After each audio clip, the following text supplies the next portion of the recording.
এই নতুন বছর, এই নতুন প্রহর, প্রভু দয়া আর করুণায় ভরে দাও। এই জীবন খাতার যত পুরনো পাতার সব ভুল ত্রুটি ক্ষমা তুমি করে দাও।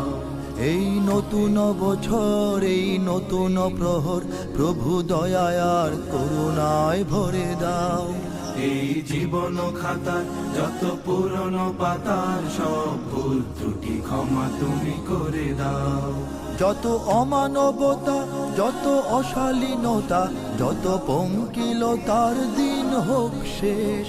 নিরাপদ নির্দোষ হোক সকল মানুষ, হোক সুন্দর নির্মল এই দেশ। চির শান্তির ক্ষণ মোরা চাই আজীবন, এই নিয়তি নিখিল চরাচরে দাও। এই নতুন বছর, এই নতুন প্রহর,